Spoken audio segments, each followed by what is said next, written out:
So this is week 3 of 4 of the words of God, the languages and the translations of the Bible. This is the only week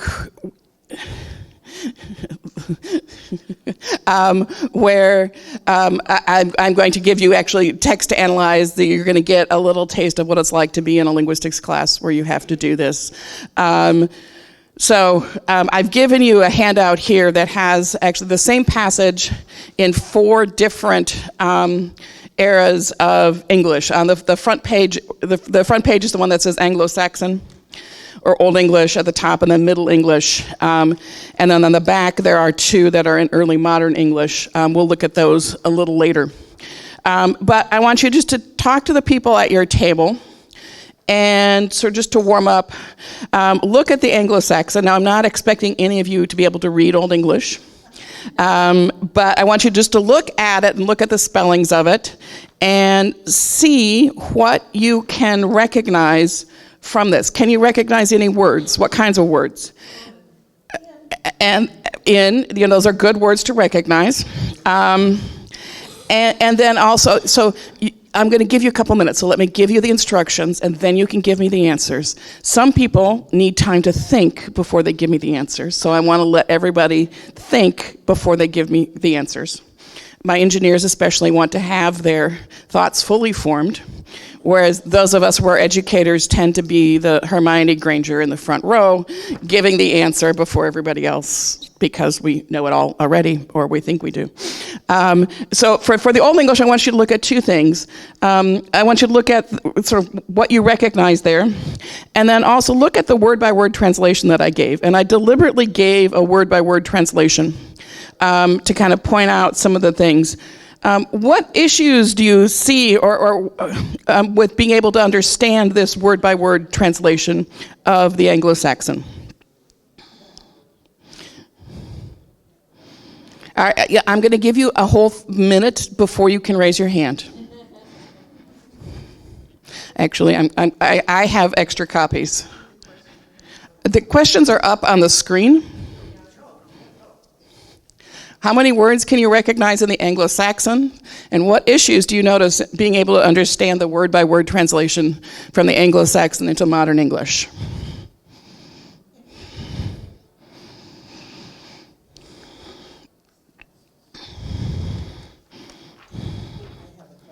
You have a clarification? Yes, Dr. Smith. So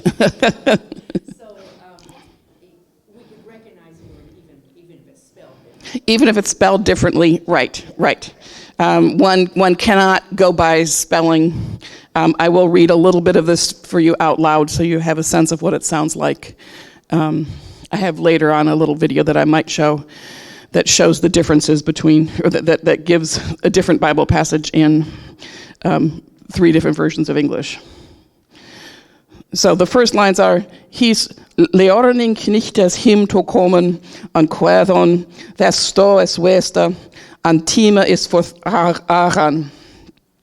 For let this managur, that he faron on gehende tunas, on him mete bejan that he eton. The quathe sule jehem etan, the quaedon he uton gan, mitwam hundra penuchum, hlavas bejan, and wehem etan sulaf. All right, so how much of that did you get? Not much, right. So one of the things to point out is that this is a very different kind of language from modern English. So what words in these passages did you recognize? We have come? On paper. I'm not going to make you understand them when I'm speaking it. All right, so to you it sounds Scandinavian. Yep.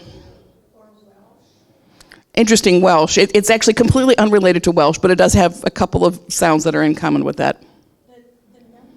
The numbers. You recognize the numbers? The numbers are very close. I noticed the word hundreds there is exactly the same. Right, hundreds and 12 are exactly the same. Right, hundredum and fiftigum. 50, Right. Fif clafum and twam fiscum, 5 loaves and 12 fishes, or 2 fishes, sorry. And that symbol, that funny symbol is a TH. That funny symbol is a TH. So one of the things that happened with the invention of printing is we lost some of the characters that were used to handwrite Old English. And that symbol that looks sort of like a P with the round part only down half part of the way, that actually stands for TH. As does the D with the little line through it. Both of them stood for TH in different particular ways. So there are some words, and if you know a little bit more, actually my favorite word in this is Lehrlingknechtes, or his learning knights. This is really common in Old English that they make new words with compounds. Now, and that's one of the things that differs between Old English and English and the other Germanic languages, in languages like Hebrew, where you don't make words in those languages, in Hebrew and Greek, by combining words. Instead, you add some sort of ending to it, or in Hebrew and Greek, you add different vowels. And so that raises already some of the differences. Okay, how do we make new words to do these things? They didn't have the words disciples in Old English, and so the kind of his underlings who were learning from him was as good as they can get. Probably my favorite Old English word is horsewhal, horse whale, which was their word for walrus. It's like a horse whale, sure, makes sense to me. But we have lots of words like that. What issues do you see from the word by word translation? How easy is that to understand? The sentence structure is very different, isn't it? So, yes, his learning knights, him too came. Okay, his disciples came to him. So we have a different word order. This turns out that when you are translating the Bible, especially in medieval times, was quite a conundrum for the translators, because they were usually translating it from the Latin, and this was the Holy Word of God, and you're not supposed to change the Holy Word of God. But sometimes the Holy Word of God, the word order just didn't work. And so you had to change it. And so sometimes you get structures that aren't quite right or don't quite sound the same. Some of these are actually fairly understandable. Then said he, how many loaves have ye? A little thing to point out, the pronoun ye in Old English is a plural pronoun, so that's y'all. You, the singular pronoun is actually in Old English and Middle English is thou and thee. If you read Shakespeare, actually in Romeo and Juliet, in the early scenes, by Shakespeare's time, it was thou and thee and you and ye. But in the early scenes, Romeo and Juliet are speaking to each other with you, and then in the balcony scene, they're speaking to each other with thou and thee. And you can tell then that their relationship has become more familiar. And people in Shakespeare's time would have gotten that automatically, that something happened off stage. That they now are really quite familiar with each other in ways that you wouldn't have otherwise. And so God is almost always referred to in the informal. So God is always thou and thee, and thy and thine. All right, now look at the Middle English, which is the next box down. His disciples kamen nicht, saying, this place is desert, and nu they hath passit. Now those little things that look like F's are actually S's.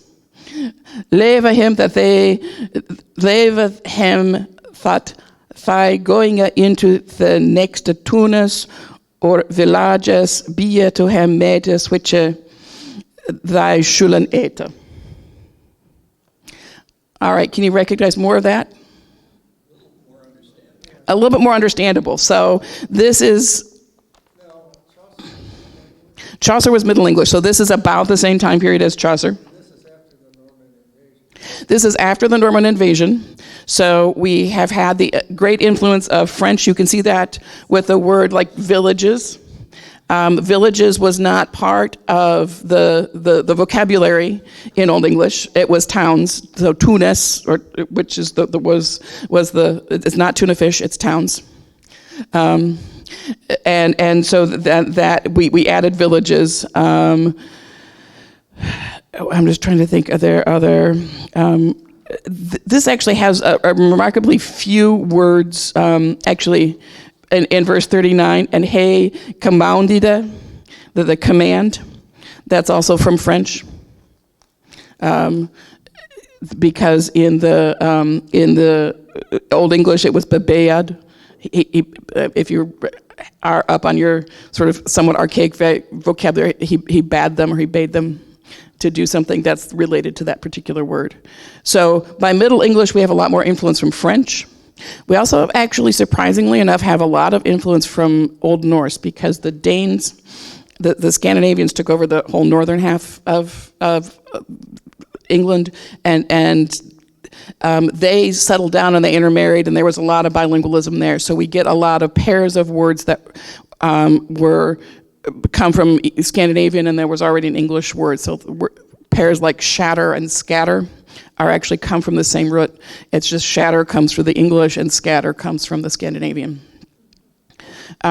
You will see in places in the Bible where we'll have things like towns and villages, precisely because they're trying to make sure everybody understands. Our legal texts have a lot of this as well, like your last will and testament. Will is the English word, testament is the French or the Romance word. And it's because there was a period of time where everything legal was done in French, but nobody really spoke it. And so they had to get in the words to make sure. And so we have a lot of legal doublets like that come from the language. But if you notice, if you're translating into the Bible, one of the things you have to take into account, okay, this is about 400 years difference. Now, there was a lot of political events that meant that Middle English was significantly different from Old English. But this is not uncommon in the history of languages. So languages change over time. And we have written records of these. But very often, it may not be possible for us, for example, if we have a Hebrew text that originated, 500 years BC, and one that originated, 100 AD. That's a 600-year difference. The language is going to have changed considerably. And so we have to be careful of that. So that's one of the issues that comes up in translations when we do that. I won't make you find the words that have changed. I mean, there's a couple of them. In verse 41, there's the word departed, which actually means basically divided or distributed. There's one other one. Actually, there's a couple other words. The word meat in Old English and Middle English was a generic word for food. And we have some of that left over in things like nut meats. There's no flesh in those nut meats. Basically, it became more restricted in meaning from a general food to the food of animals. And that, again, raises some of these issues in translation, because words do that all the time, where we have, sometimes they have a broader meaning and they narrow down. Sometimes they have a narrow meaning and they get broader. So our word dog, for example, used to be a specific kind of dog, basically the dachshund dog. And it became, whereas our word hound used to be the general word for dog, and it became a more specific kind of dog. So who knows why these things happen? Peggy. Like in the word loaves, I noticed it seems like the you and the views are switched. Yeah, so that's a sort of a quasi-Middle English spelling convention, that in the middle of words they use the U for the V sound. And at the beginning, so the middle of words always use the U, the beginnings of words always use the V. So the V could be a U or it could be a V, or it could be, and the U could be a U or it could be a V. And unless you know the spelling conventions, you don't really know how to interpret some of these things. So, yeah. So we have repetition because of two different languages. There are many places in the Bible where things are repeated. I always thought it was because they came from oral tradition So the question was, when there was repetition in the Bible, like with towns and villages, yes, and your thought was that it came from the oral tradition. Does it have anything to do with the different languages? The answer to that is both, really. That you do repeat things because of the oral tradition.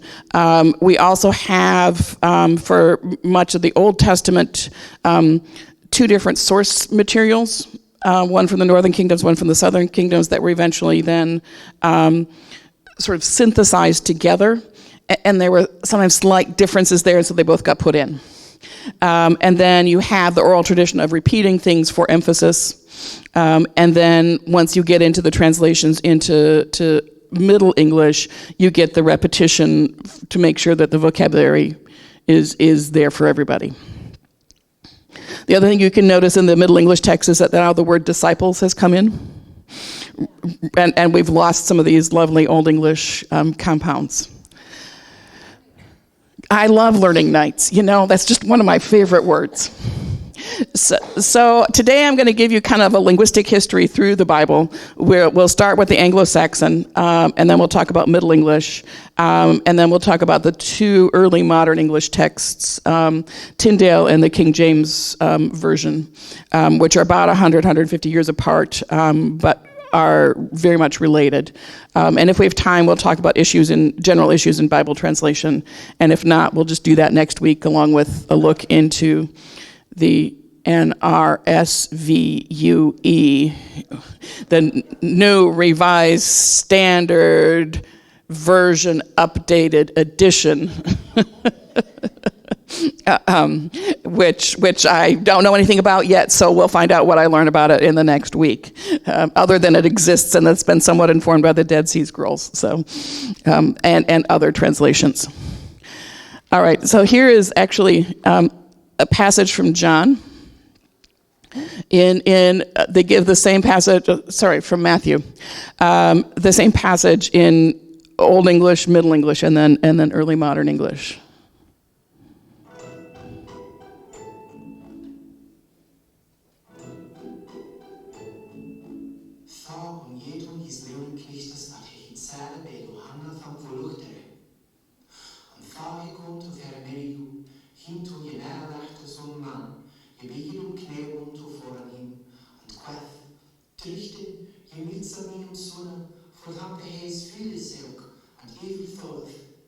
Oft hyfs man fyr, an julobice onwette.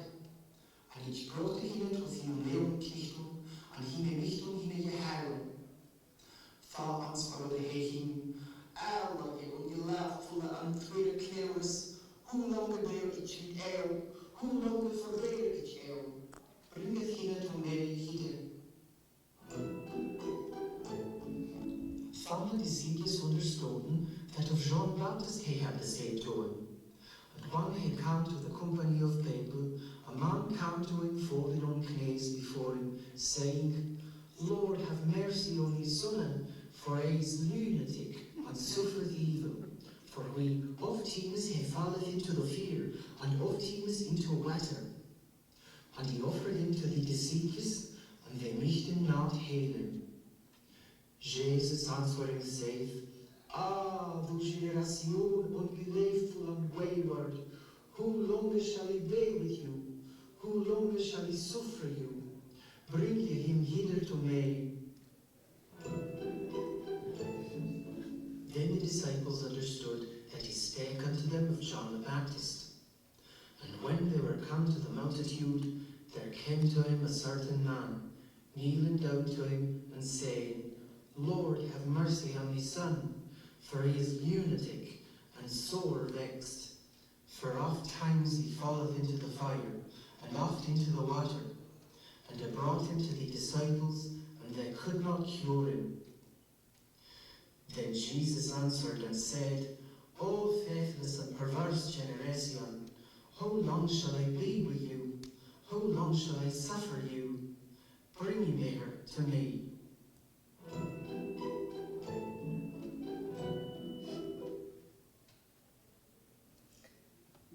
Lynn, I have a question. Yes. So when it was in Old Saxon, Mhm. Middle English, Early English, Right.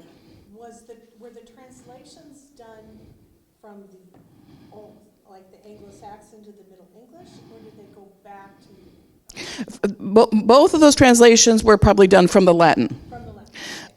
From the Anglo-Saxons, we don't really have much of the Old Testament in the Anglo-Saxons. They were still in the process of trying to, Christianize these barbarians, and so the Gospels were the important things that they needed to translate, and so they focused on the Gospels.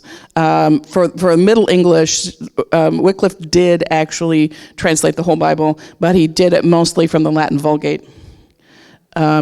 I think he went eventually back a little bit back to the Greek, but it wasn't until early modern English that they really were kind of religiously going back to the Greek and doing that because so they didn't get the Middle English from the Old English because most of those Old English texts had been lost and or they were in some monastery somewhere and nobody really knew about them. This is an example of what's known as the Lindisfarne Gospel. It's a manuscript that was found in the monastery in Lindisfarne. It is actually written in Latin, but if you notice, there's little bits of writing above the Latin words. Those are actually translations into Old English by one of the monks that was there. It's like, okay, well, we need help understanding this. So they went word by word and they translated those words into Old English. And this is actually what he did. So there's the Latin, the Old English is on the top line and the Latin here is on the bottom line. Filish dun tha him moniga hergas thas volkas. And then the symbol 7 was actually what they used for what we use now for an ampersand. That was an and so they went on and over each word they wrote what each word of the Latin they wrote the Old English word except for place names. So the one that doesn't is Jerusalem there. So this would be what it would look like if we did this in modern English. Follows then him many crowd of the people and women who crying and lamenting were. Him likewise turning was then to them Jesus spoke, daughters of Jerusalem, do not weep over me, but for y'all or for yourselves. But that was essentially what they wrote over the text in the Lindisfarne Gospel so that they could help the monks understand it. It was probably a teaching aid. In terms of teaching the monks Latin, but these were, this was 800. They didn't speak any Latin. They were speakers of Anglo-Saxon. So most of the Anglo-Saxon translations we have stem from around the year 1000. The Anglo-Saxons invaded England shortly after the Romans left in mid 300, 400, and the Anglo-Saxons came in 450. They were actually originally invited in to help defeat the Picts by the tribes that were there, and then they kind of discovered it was a nice place and they came to stay. And they began to be Christianized in the early, in the 7th century. And it wasn't really fully complete for about 300 years. And the way conversion happened then is you talk to the king, and if the king converted, then all his people converted. So there was a lot of parallel pagan and Christian beliefs going on at the time. That's one of the ways we got things like Christmas and Yuletide. It's the sort of, if you can't beat them, join them in terms of placing your holidays. Okay, we don't know when Jesus was born, but gosh, we have this great festival at the end of December. Let's do that. We have 6 preserved manuscripts of the Anglo-Saxon Gospels. The translators are unknown, and they were translated from various Latin texts, both the Latin Vulgate and the Vetus Latina, which was another version of the Gospels from that was around Europe at that time. This is what the actual manuscripts look like. So one of the things you have to do if you read these manuscripts is learn how to interpret the print and the letters, because not all of them are very clear. Although you will notice this is a very clear manuscript. They do have punctuation. They are separating out the words here. So it's not as awful as you might think. And this is what that particular thing says. The an quath nimthis na orfyifus baraban. Cethas for sumra twir nissa manslicht on querthen ascende, f spak Pilatus to him an wolde forlaten than a heiland, the rimdom je quadon ahothine. So that's the whole crucify him section of the Bible.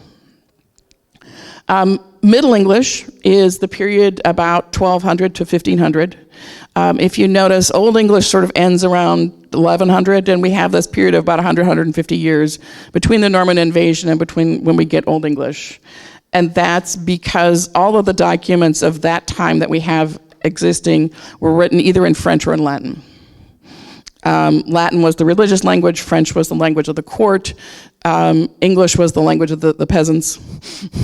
But starting around 1200, especially 1250, it becomes clear for political reasons the Normans were no longer going back and forth to France as much. They lost some of their lands in Normandy, and so they were kind of staying at home.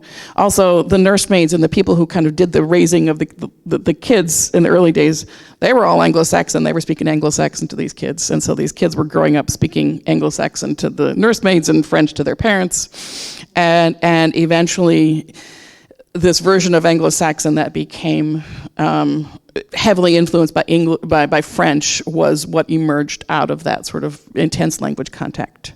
One of my favorite language anecdotes is, we have our meats in English are beef and pork and poultry and mutton, and the animals are cows and pigs and sheep and what did I get on my beef, pork, and chickens.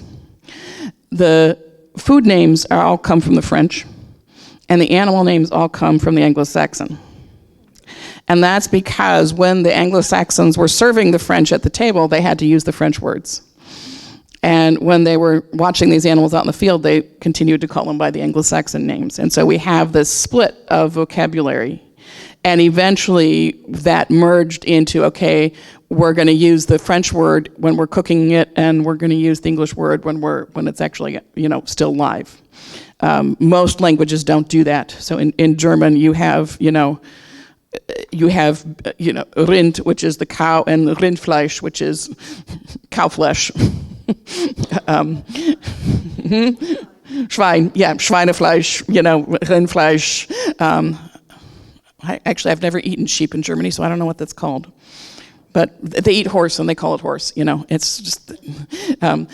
You can tell interesting things about the diets of the time as well. They didn't eat horses. They also didn't eat much fish, because fish retained the Anglo-Saxon word rather than the French word, which would be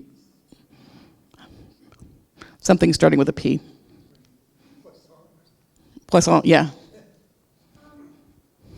find it curious, fiscus in the English is fishes, Yep. but in Latin it's moneybag. Well, yeah, that happens. There are only so many sounds the human mouth can make, so fiscus in English is fish, and it's moneybag in Latin. And sometimes you get that. You get words that sound the same in two languages that mean completely different things, because there are at most about 200 consonants we can make and about 30 vowels. And so, if you just randomly string them together, eventually you're going to get words in different languages that sound like similar words in other languages. That has caused some problems with advertising. Oh, yes. Definitely. Well, and very often it's problems, especially when there's somewhat related languages, because words can take on different meanings in different languages. So the word gift in English, which we actually borrowed from the Scandinavians, means, a present. In modern Swedish, it means to marry. And in German, it means poison. So, you've got the same word, it has the same origin, it just took 3 very different routes into different languages. The Swedish word that still gets me is the Swedish word to search through things. The modern word is rannsaka.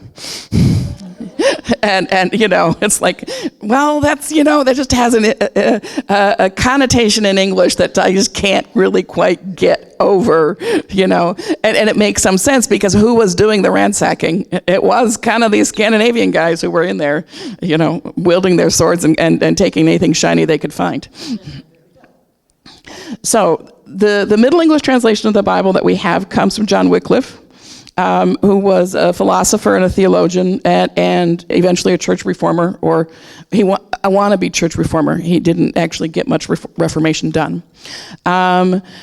He was a scholar in Oxford and an Oxford don for a while. He also, this is very common, he also had the living in a small village in another part of England. And he was promoter of the first complete translation of the Bible into English. It's unclear whether he did it all himself or whether he had help doing it. Records aren't terribly clear. He was definitely a forerunner of the Reformation. He got into trouble not so much for his translation, although his translation became blamed for a lot of this, because he was attacking abuses of the church. Now, for us Lutherans, this might seem very similar. It's like, wait, familiar, only 100, 200 years before Martin Luther. And in 1377, he published a Civili Dominio, which criticized the church quite intensely. He was especially concerned with the church taking on secular power, and also with the wealth of the church and the lack of poverty and the vows of poverty and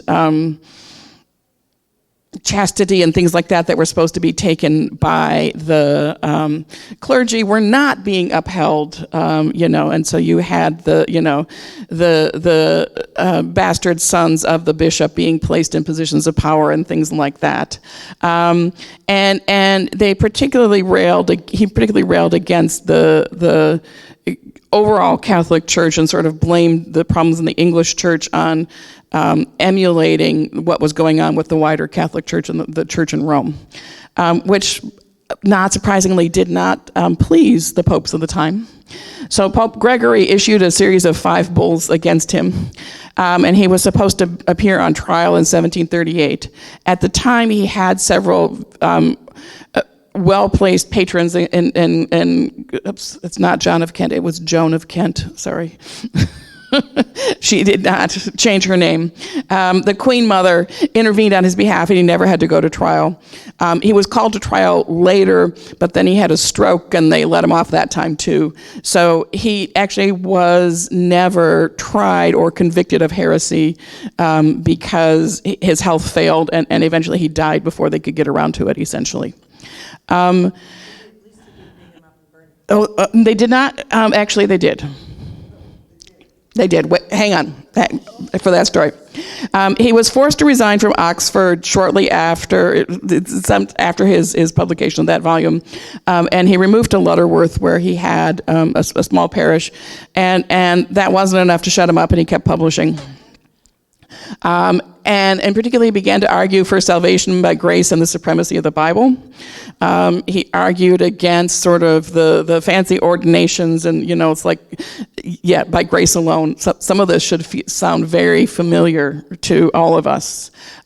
He was also a strong believer in predestination. And this was, I think, in part a reaction to the whole praying to get yourself into heaven. It's like, either you're saved or you're not saved. There's nothing you can do to get it into. That's the saving by grace part. He also denied that the Pope was the only true head of the church. That's, you do that, that's what gets you into trouble. No, you're really not my leader. How are you pronouncing his name? Wycliffe. Well, there is debate about that. And I will not correct anybody who says Wycliffe, because he died like 700 and some years ago. So he's really not around for us to ask. And he rejected some major aspects of Catholic doctrine, including transubstantiation. the idea that the body and the blood the host and the wine turn into the body and blood of Jesus. In particular, he argued that it led to idolatry of the host itself. And so anything that was leading to idolatry of either people or things and away from salvation by grace was to be argued against. So he started his Bible translation in 1831. There seemed to be two versions, one that was slightly more idiomatic and one that was slightly more literal. And this is hard to read, but this is actually in English. And he probably did have some help with this. He had a fairly big following of other scholars and other people, and so he could have received help with this. So this is what the same passage in Luke. And all the people cried together and said, do away him and deliver to us Barabbas, which was sent into prison for disturbing mud in the city and for manslaying. And after soon Pilate spake to him and wolde deliver Jesu. And they underkreden and said, crucify him. So much more understandable. We have words like disturbingly, he made a disturbance in the city. Manslaying. Okay, we still have the Anglo-Saxon manslaying instead of murder. We have the word crucify here instead of what they used in the Old English. Was there cow slaying then? Or did they just murder cows? Oh yeah, I'm pretty sure there was probably cow slaying too. That or I mean, the word slaughter is still around, and it's mostly reserved for animals these days, but people slaughter too. Where Wycliffe really got into trouble was not so much him, but his followers, who were known as the Lollards. Which apparently comes from some sort of Dutch word meaning to mumble. And it's never really clear to me why they were called the Lollards, but they were. And they were followers of Wycliffe's, and they gained kind of more widespread over time, even after his death. They were particularly popular in the merchant classes and other sort of groups that were trying to gain power. And the Lollards in particular argued that the church had been too involved in temporal power, that the doctrine of transubstantiation induces idolatry. They argued against ceremonies ordaining priests. They argued against exorcism. They argued against prayers for the dead, pilgrimages, confession, wars and crusades. They were not happy with celibacy of the clergy for men because they said it led to sodomy, and for females because they said it led to abortion, attempted abortions for nuns who got pregnant, but it's not clear to me what whether their solution was to do away with celibacy or just to tell people to behave better. So they had this series of 12 confessions, and some versions of Wycliffe's Bible included a prologue that basically had this Lollard doctrine in the beginning. And that's what made the Catholic Church nervous. And so many of his works were condemned at the Synod of the Blackfriars in London, which was held at the instigation of the Archbishop of Canterbury. The old Archbishop of Canterbury was murdered, and the new one came in and kind of was going to crack down on things. And at that time, his writings were banned. Seems like Luther and Calvin must have studied this. I think they did. And it's the kind of thing where Luther and Calvin studied this guy, or these ideas were kind of in the air, and once you get a good idea, it's hard to repress it, no matter how hard you try. And he died of a stroke in 1384. 40 years later, the Council of Constance, it was originally gathered to end the schism in the church. At the time, they had 3 popes. Avignon, Rome, and Constantinople. And that at least ended the schism in the Western Church. But they also then went on to do other things. They condemned Jan Hus, who had translated the Bible into German, and he was condemned, and they arrested him and burned him at the stake. And they also declared then that Wycliffe was a heretic, and so, he'd been dead for 40-some years. But because he was a heretic, they dug him up. They declared that he could not be buried in consecrated ground. That was the real reason. And so they dug him up, and then they burned his remains and scattered them in the river that was next to Lutterworth of the River Swift. So that's sort of burned. Okay, we're really mad at you. We're going to dig you up, and we're going to burn you just to make sure that you're really not ever going to go to heaven. The Synod of Oxford, which actually took place 20 years earlier, was an English synod, but it was partly in reaction to some of the things that Wycliffe had done, and they prohibited the unauthorized translation of the Bible into English. They also prohibited the reading of the Bible in the vernacular without express approval of a bishop or a church council. So it's not that you couldn't translate it, it's you couldn't translate it unless you got permission. And somehow, like, the Psalms seem to be exempt from this. You could translate the Psalms, and that was fine, because those were more poetry. But the Gospels and anything else, nope, that was not happening. This actually followed several earlier traditions. In 1229, the Council of Toulouse prohibited the laity from having the Bible or having translations of the Bible. This was a local synod, so it wasn't church-wide. In 1376, Pope Gregory ordered all the Bible literature to be placed under the ecclesiastical authority of the church. And so basically, we control who's got access to it. And this was, again, in response to some of these reformer ideas, and also in the idea that, well, the ordinary person doesn't really have the intellectual capacity to interpret and understand the Bible. Y'all are not smart enough to do this.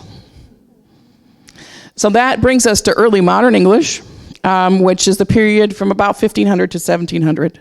The thing that actually marks early modern English from Old English is what's known as the Great Vowel Shift, and I will not give you the overview of the Great Vowel Shift here, but basically it's a huge change in how we pronounce our vowels in English. And so it's when English, and it took place over the period of about 150 years, it's when English began to be pronounced more like it is today, and so we can recognize these texts. So you have on the backside here the Tyndale and the King James. Where are they similar and where are they different?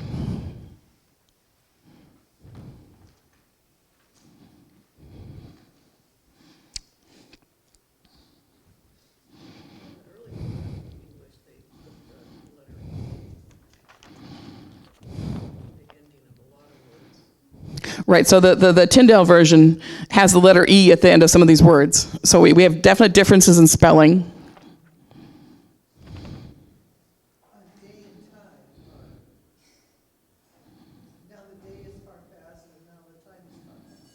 Right, so we have a few different words being used here and there, day and time. Let them depart, and actually they didn't have the them because that was understood. Send them away, so we have slight differences in translations here. But if you notice, they're really quite parallel in many ways, with the exception of some of these spelling differences. So one of the things that this tells us is that clearly the translators of the King James Version had access to Tyndale's version. Why reinvent the wheel when you can use somebody else's? Tyndale's version was the earlier version. So Tyndale lived from about 1494 to 1536. We know exactly when he died. When he was born is a little less clear. He was a linguist and a scholar and a priest. He applied to create an English translation of the Bible based on Greek sources. He was a very gifted linguist and had learned a lot of these languages. But the church denied this.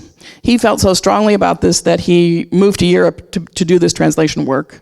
And he published the first English translation of the New Testament in 1525. And then because he was in Europe, this was now after the printing press, they could make multiple copies. And this was smuggled then back into England, mostly on like wool, cotton. Because there were more sympathetic noblemen in the Netherlands where he was living that meant the church couldn't hunt him down. Sort of like, Martin Luther had his patron that kept the church from arresting him and burning him. There were sympathetic noblemen in certain places in Europe, and things that got too hot for him in England. He never got permission. He just sat down and did it. Yeah.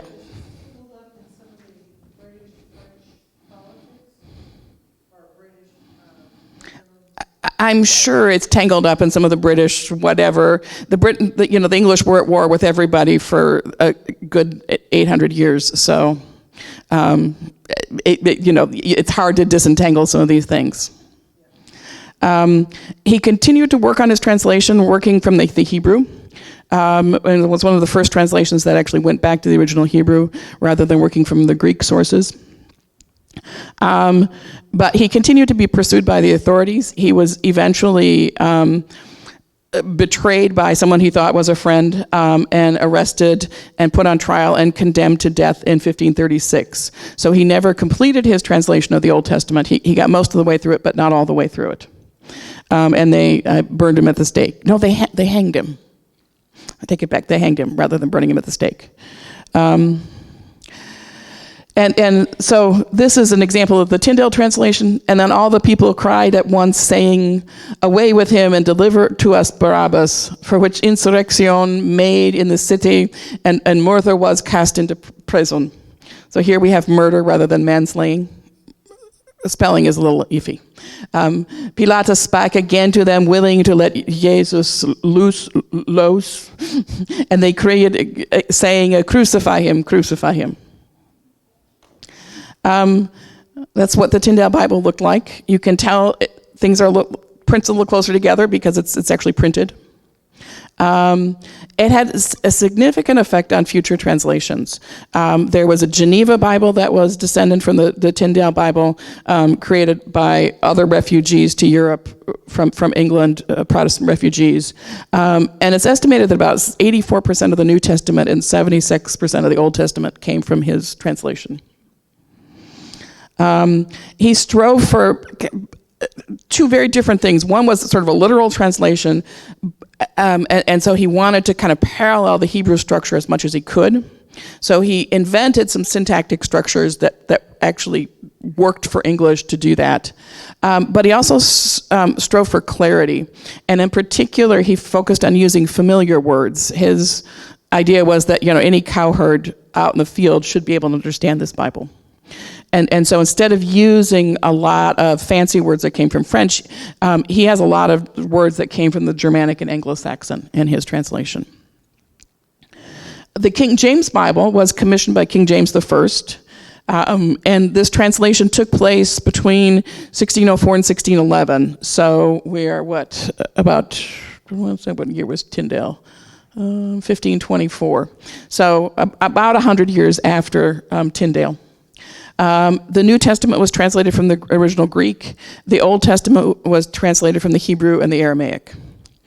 There was a slight political agenda to the King James Bible. They were instructed to kind of limit these Puritan influences and to conform to the Church of English traditions and beliefs. So certain things kind of got emphasized and certain other things may have been de-emphasized in these translations.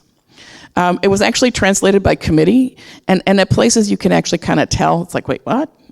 These two styles don't work. There were two committees, each at Westminster, Oxford, and Cambridge, consisting of about 6 scholars each. So it was a huge undertaking, and then they eventually met and sort of reconciled their translations, but each of these committees was basically given a different section of the Bible to translate. And then it was printed up. The cost of printing was 10 shillings if it was unbound and 12 shillings if it was bound. It was not truly affordable to every person. Sort of if you were a skilled artisan, I looked it up, 10 shillings was about 10 days worth of work.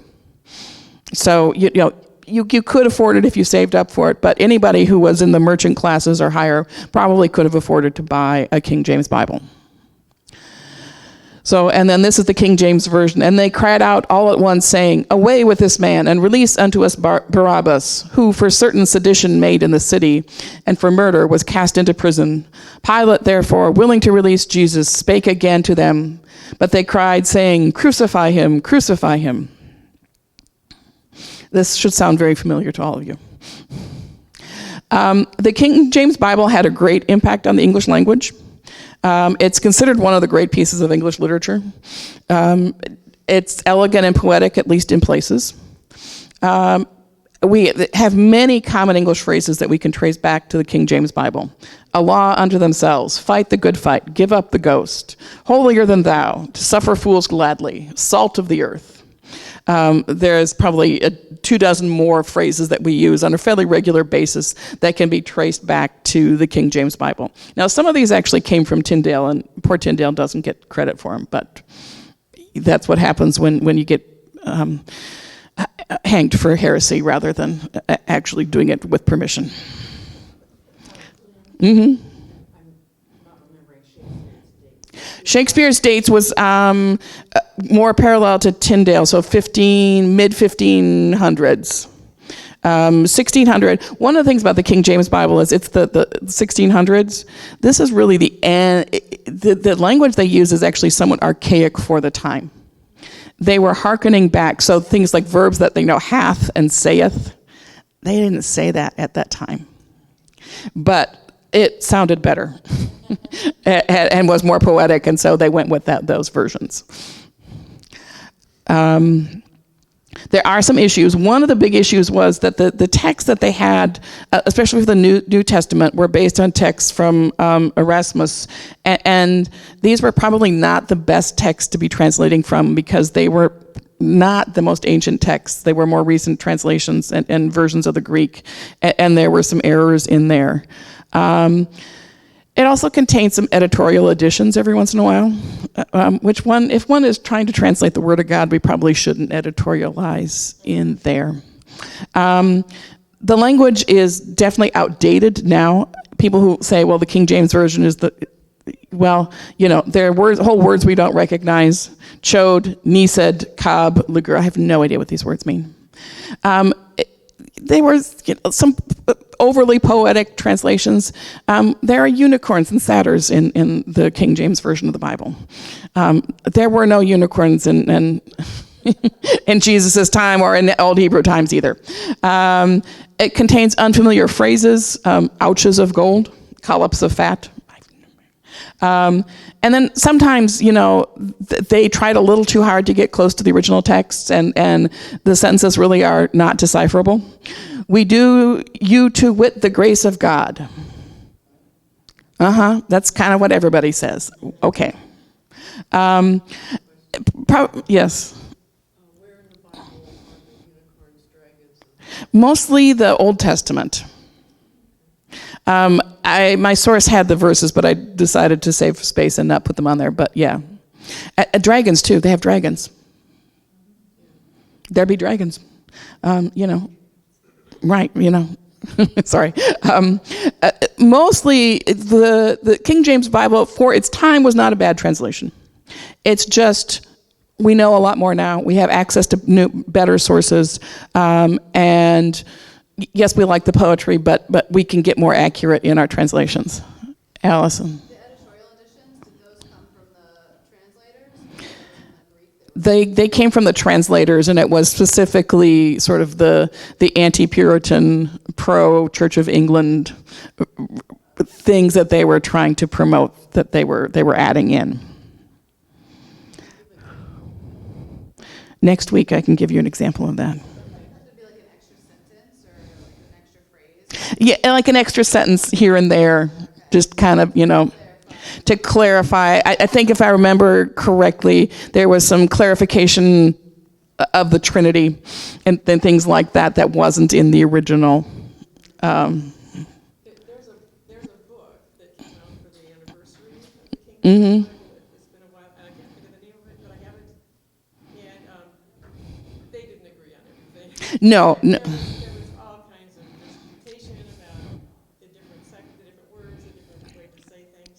Right. So for There were winners and losers. there were winners and losers, right? Because this was a translation by committee, right? That would be interesting to see the book on the translation of the King James Bible. Yeah, they were scholars and they had arguments about, well, what does this word mean and how do we translate this? And sometimes the more powerful personalities won rather than the more accurate translation, which is what happens when you have translation by committee, I think. All right, we're going to pick up with issues in general issues in translation and Bible translation next week, and then we'll take a brief look at the NRSVUE to end the course. Larry? The Mormon Church still uses the King James Bible, and if you Google the Wycliffe Bible, there are all sorts of Protestant denominations that say that this is the one true Bible that you should go back to, just like there are homeschoolers who think that the only dictionary you should use is Noah Webster's 1820 dictionary.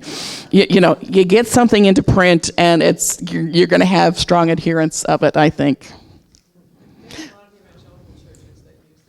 There are a lot of evangelical churches that use the King James Bible, and that's one of the reasons why the scholars are arguing, hey, folks, this is perhaps not the best translation to be using because of all of these things. Here I'm preaching to the choir, or at least to the ELCA converted.